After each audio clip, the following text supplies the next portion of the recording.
Hello friend, मेरे YouTube channel में आपका बहुत बहुत स्वागत है। आज मैं आपके लिए सोशल साइंस से संबंधित कुछ प्रश्न लेकर आया हूं, जो कि सीटेट में आने वाले प्रश्नों में काफ़ी ही महत्वपूर्ण होंगे।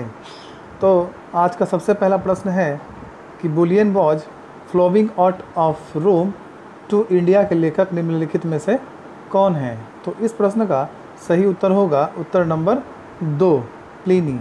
अब बढ़ते अगले प्रश्न की ओर। तो अगला प्रश्न है कि बाजार में मंदी की स्थिति संकेत करती है। तो इस प्रश्न का सही उत्तर होगा उत्तर नंबर 1, मांग में कमी के कारण व्यापार और उद्योग में भारी गिरावट। अब बढ़ते अगले प्रश्न की ओर। तो अगला प्रश्न है कि निम्नलिखित सूचियों को सुमेलित कीजिए। एक बार देखिए और अपने से खुद से बनाने का प्रयास कीजिए। तो इस प्रश्न का सही उत्तर होगा उत्तर नंबर 4, यानी ए का 1 नीली क्रांति मछली उत्पादन, बी का 2 यानी कि गुलाबी क्रांति झींगा उत्पादन, और 3 का सी यानी कि ग्रे क्रांति का ऊन उत्पादन, और डी सिल्वर क्रांति अंडा एवं पोल्ट्री उत्पादन।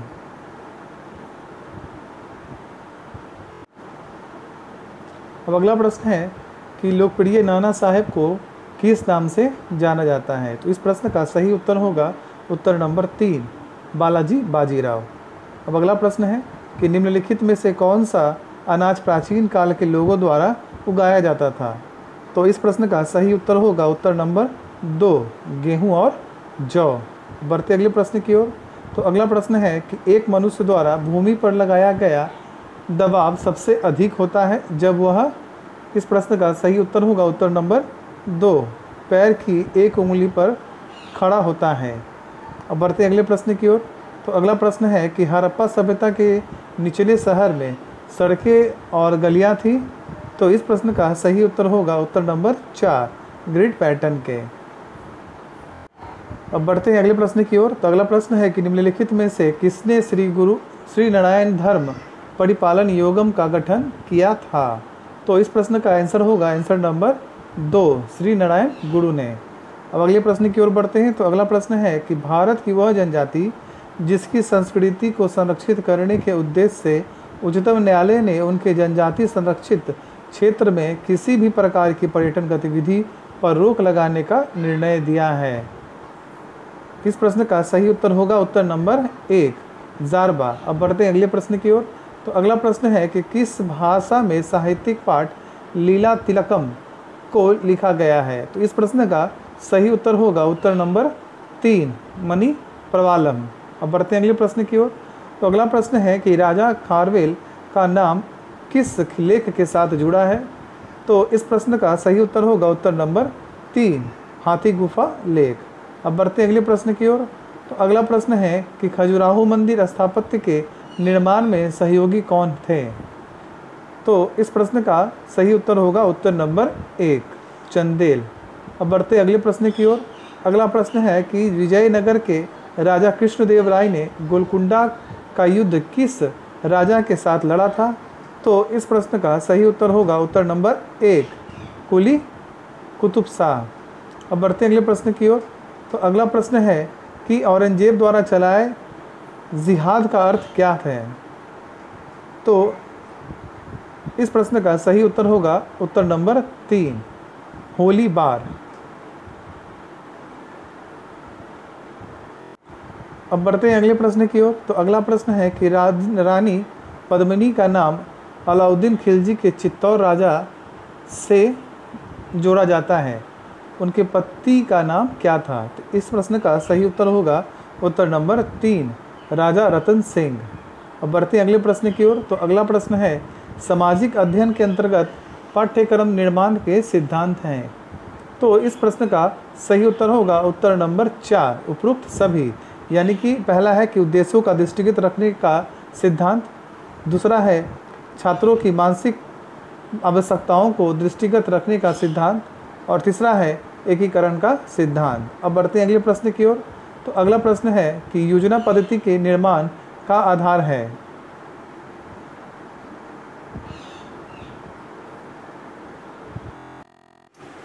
तो इस प्रश्न का सही उत्तर होगा उत्तर नंबर 2, प्रयोजनवाद।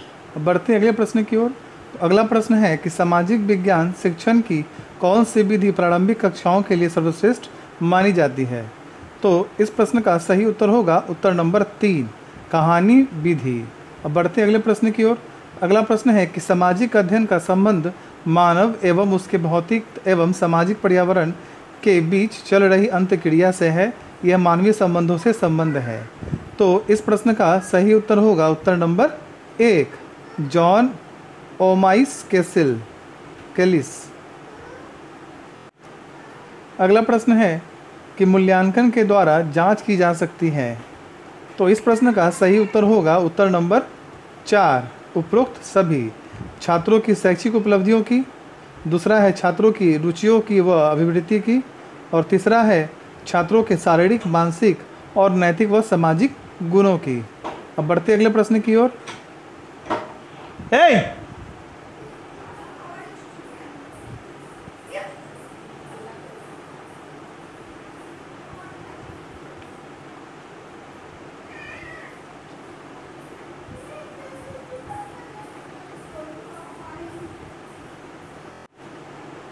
अगला प्रश्न है कि सामाजिक अध्ययन शिक्षण को कितने भागों में वर्गीकृत किया जा सकता है? तो इस प्रश्न का सही उत्तर होगा उत्तर नंबर 4, 5 भागों में। अब बढ़ते अगले प्रश्न की ओर। तो अगला प्रश्न है कि सामाजिक अध्ययन शिक्षण के लिए किसी विधि का चुनाव करते समय शिक्षार्थियों की दृष्टि से आप हमेशा किस पक्ष का अध्ययन रखेंगे? तो इस प्रश्न का सही उत्तर होगा उत्तर नंबर 3, विधि वालकों की दृष्टि से उपयुक्त हो। अब बढ़ते हैं अगले प्रश्न की ओर। तो अगला प्रश्न है कि निम्नलिखित में से क्या सामाजिक अध्ययन शिक्षण में निरीक्षण विधि का विशेषता नहीं है? तो इस प्रश्न का सही उत्तर होगा उत्तर नंबर 4, समय की बचत ना होना। अब बढ़ते अगले प्रश्न की ओर। तो अगला प्रश्न है कि माध्यमिक स्तर पर सामाजिक अध्ययन को कहा जाता है? तो इस प्रश्न का सही उत्तर होगा उत्तर नंबर 2, सामाजिक विज्ञान। अब बढ़ते हैं अगले प्रश्न की ओर। तो अगला प्रश्न है कि सामाजिक अध्ययन शिक्षण के अंतर्गत सामूहिक विचार विमर्श हेतु किस विधि का आयोजन किया जा सकता है? तो इस प्रश्न का सही उत्तर होगा उत्तर नंबर 2, कार्य गोष्ठी विधि द्वारा। बढ़ते हैं अगले प्रश्न की ओर। तो अगला प्रश्न है कि बालकों को सामाजिक सर्वेक्षण करवाने से, तो इस प्रश्न का सही उत्तर होगा उत्तर नंबर 3, बालकों को सामाजिक समस्याओं को समझाने का अवसर मिलता है। अब बढ़ते हैं अगले प्रश्न की ओर। तो अगला प्रश्न है कि निम्नलिखित में से किसके साथ सामाजिक अध्ययन का संबंध है? तो इस प्रश्न का सही उत्तर होगा उत्तर नंबर 4, इन्हीं सभी से, यानी भूगोल से भी, इतिहास से भी और नागरिक शास्त्र से भी। अब बढ़ते हैं अगले प्रश्न की ओर। अगला प्रश्न है कि सामाजिक विज्ञान के शिक्षण का मुख्य उद्देश्य क्या है? तो इस प्रश्न का सही उत्तर होगा उत्तर नंबर 4, उपरोक्त सभी, यानी कि सामाजिक दायित्वों का परीक्षण प्रदान करना, दूसरा है राष्ट्रीय चेतना विकसित करना, और तीसरा है सामाजिक एवं प्रजातांत्रिक मूल्यों का विकास। अब बढ़ते हैं अगले प्रश्न की ओर। अगला प्रश्न है कि बालकों में सर्वप्रथम किस चिंतन का विकास प्रारंभ होता है? तो इस प्रश्न का सही उत्तर होगा उत्तर नंबर 3, प्रत्याक्षमक। और आज के अंतिम प्रश्न पे आते हैं। तो आज का प्रश्न है अंतिम कि सामाजिक अध्ययन में कालक्रम विधि दोष है। तो इस प्रश्न का सही उत्तर होगा उत्तर नंबर 4, ये सभी, यानी कि शिक्षा के सिद्धांतों का उल्लंघन, दूसरा है पुनरावृत्ति का अभाव, और तीसरा है रोचकता का अभाव। अगर आपको ये वीडियो पसंद आए तो प्लीज़ सब्सक्राइब, लाइक, कमेंट और शेयर करना ना भूलें। धन्यवाद।